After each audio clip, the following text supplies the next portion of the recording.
I have SDAM, but I'm no longer defined by it.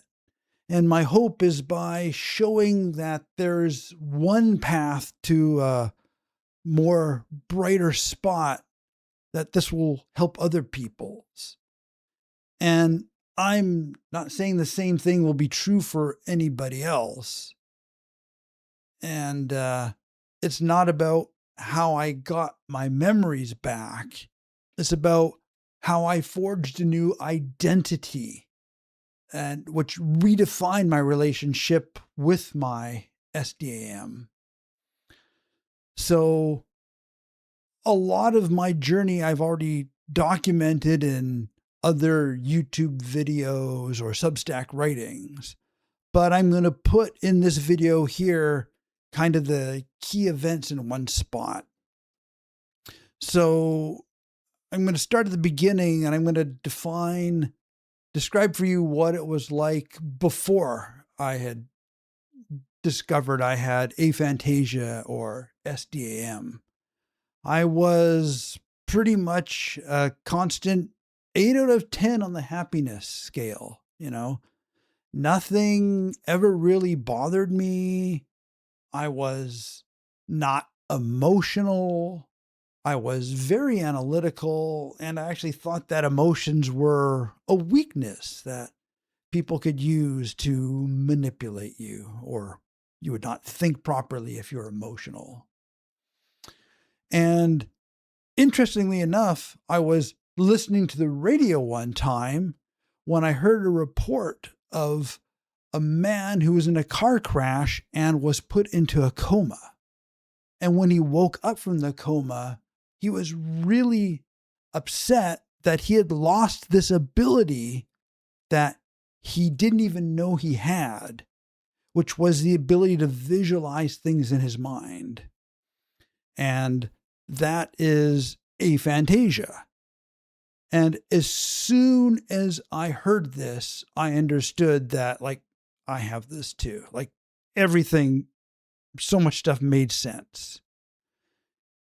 And aphantasia was interesting. It was really fascinating to discover. And I would talk to people, and they couldn't believe it's possible to even think if you didn't visualize things in your mind. But it didn't really affect me negatively in any way. But I started researching more about aphantasia, and I kept on coming across these letters, SDAM.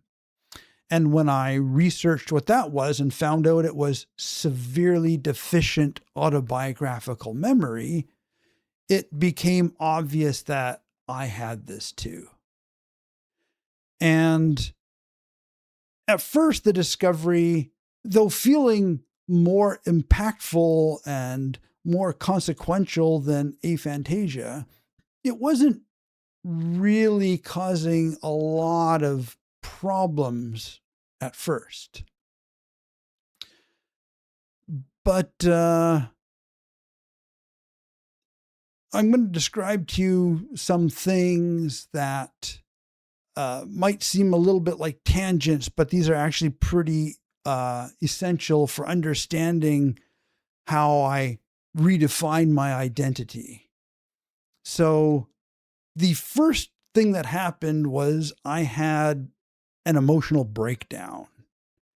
And I got to give you just a little bit of background. So at the time, I was doing a lot of kinbaku, which is Japanese rope bondage.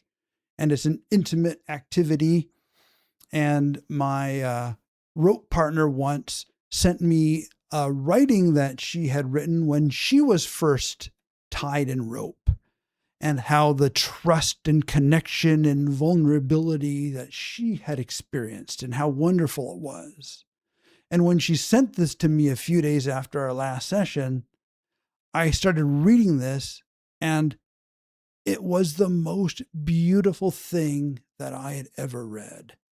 And it so closely mirrored the same things that I had felt that I just burst into tears.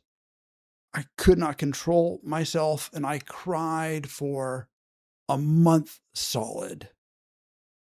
And it took me probably like 3 days for me to even understand why I was crying. But after these 3 days, I realized that I was crying over the loss of my memory.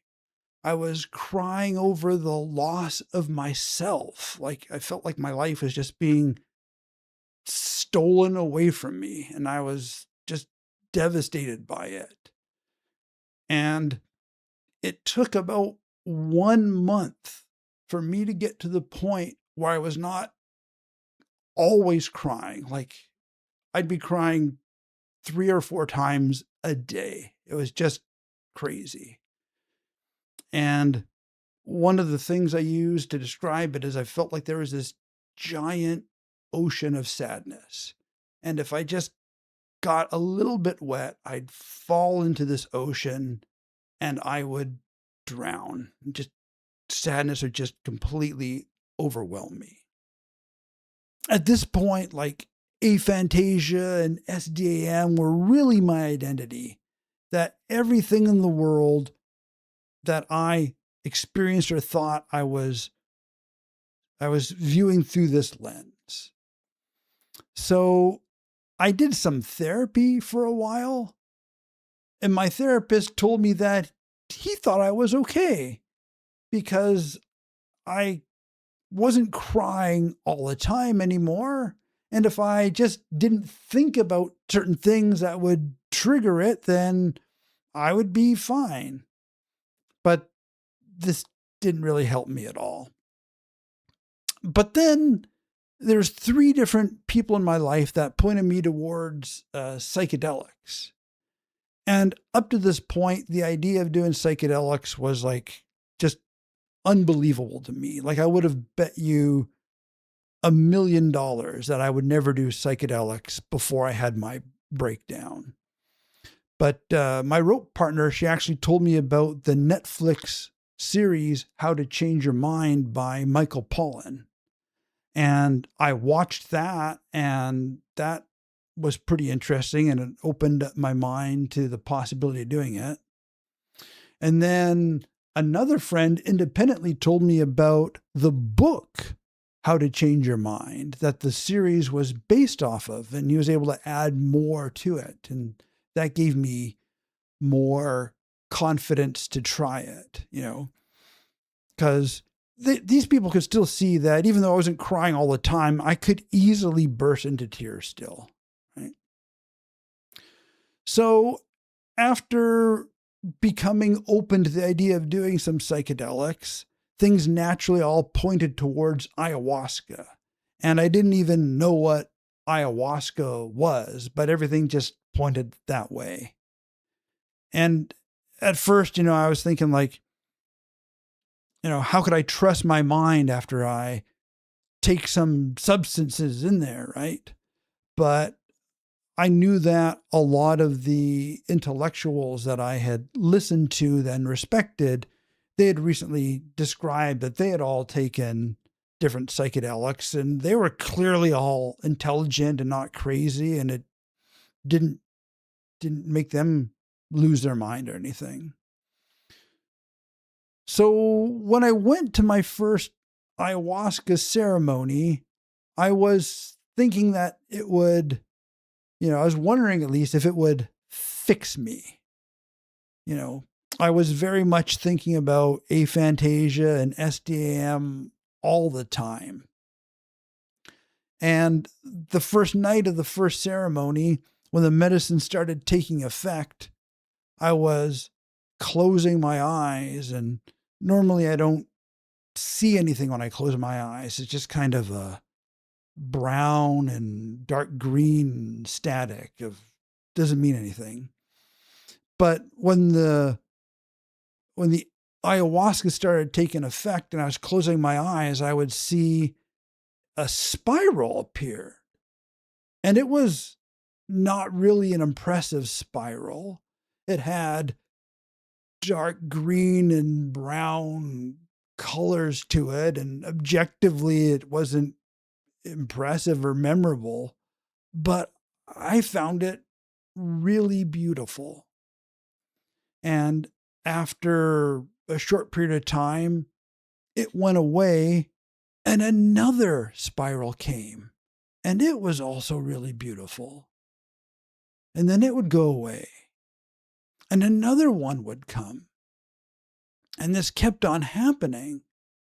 And after a while, I realized that I couldn't even remember the spirals that I had just seen like a few seconds ago. And this was devastatingly sad to me, and I burst into tears. But then after a while, I realized that it doesn't really matter that I can't remember those first spirals, because there was always more spirals coming. It didn't matter in my life if I forgot beautiful things in the past, because life itself was this constant stream of beauty, and there would always be more beauty coming forward in the future.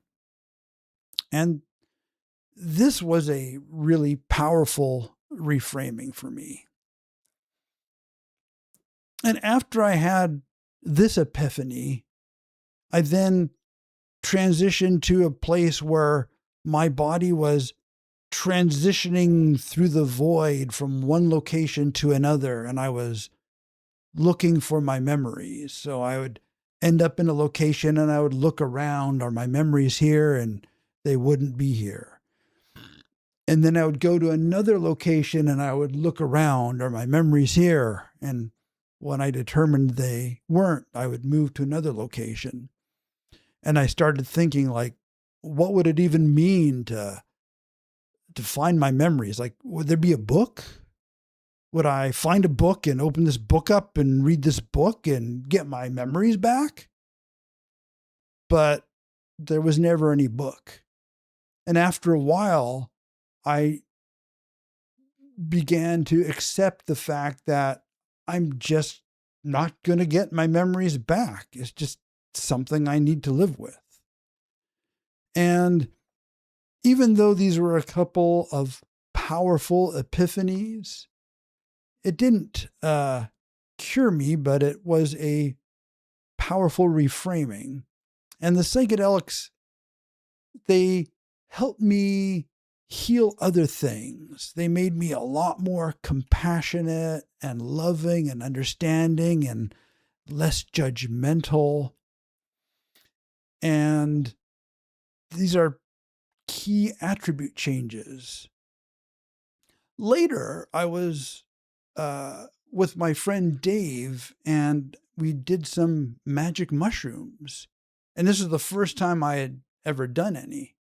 We had gone to this beautiful rocky canyon, and everything was just really, really beautiful and wonderful, and I was really enjoying it. And Dave kind of wandered away a little bit to go to a spot which was in the sun, and after a while, I realized that he was not there. So I went looking for him, and I found him a short distance away, and he was really suffering with the experience he was going through. And even though I was having a wonderful time, the only thing that really mattered to me was that my friend was suffering.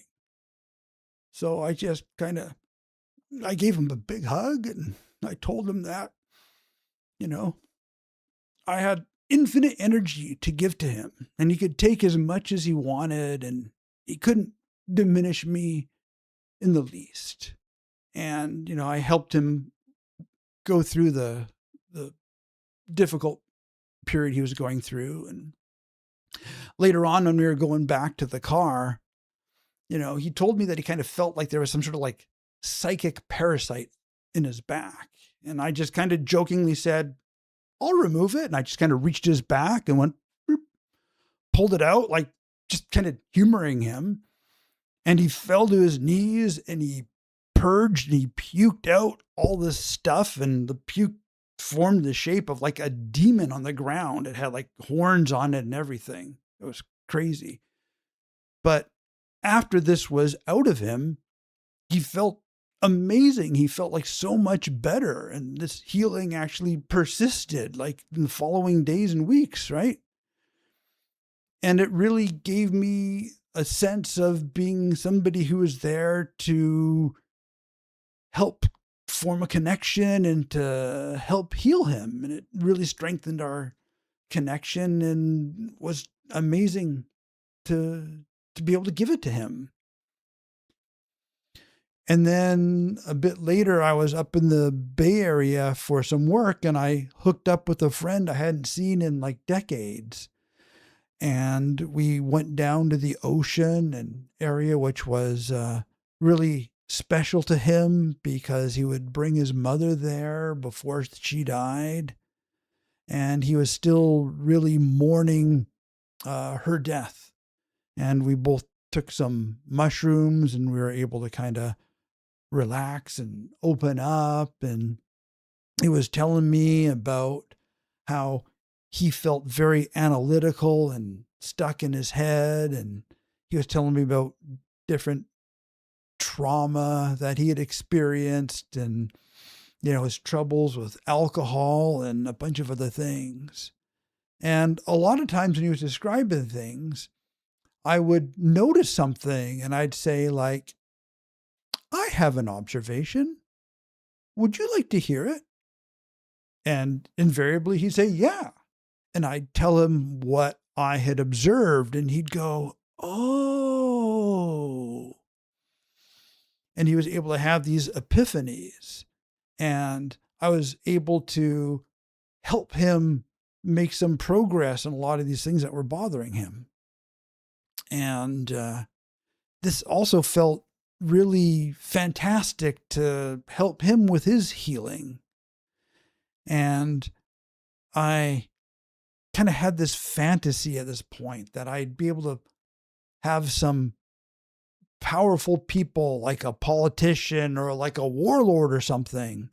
And I'd be able to do kind of the same thing to them and listen to them and hear their past and their trauma. And without judging them, I'd be able to listen to them and make observations and help them heal. And, in my fantasy world, they would go back out into the world and start undoing the damage that they had done now that, I had helped set them onto a better path. And this really felt like the thing that I want to do with my life, right? And later on, a different friend was telling me about this book that she had read called No Bad Parts. And it's about a type of therapy called IFS, or internal family systems therapy. And this is a branch of therapy that basically the premise is that we're all made up of a bunch of smaller parts that have their own history and motives and emotions and feelings. And, they might be wounded and they cause you to act certain ways. And you can interact with these parts. You can see them and talk to them and hear what they have to say. And you can heal them and get them to behave in a different way. And I guess because I have aphantasia, I've never been able to see a part or sense a part or really have any sense at all that I was not just me.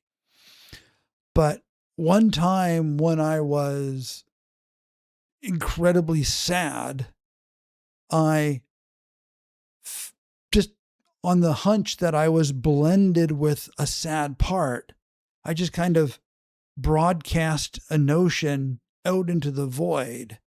I said, whatever part is blended with me, I can feel your sadness and it's overwhelming. I'm not asking you to not feel, but I need you to not send me more than I can handle. And I didn't have any sense that anything heard me. But ever since that time, I realize I've never been overwhelmed by sadness again. Sadness is now like any other emotion. I might get sad to a certain point, but it stops right before it gets overwhelming. So after all of this experience, helping people heal and healing my own sadness, it really changed my identity. I no longer felt like I was defined by somebody who was, somebody who was a person with SDAM and aphantasia.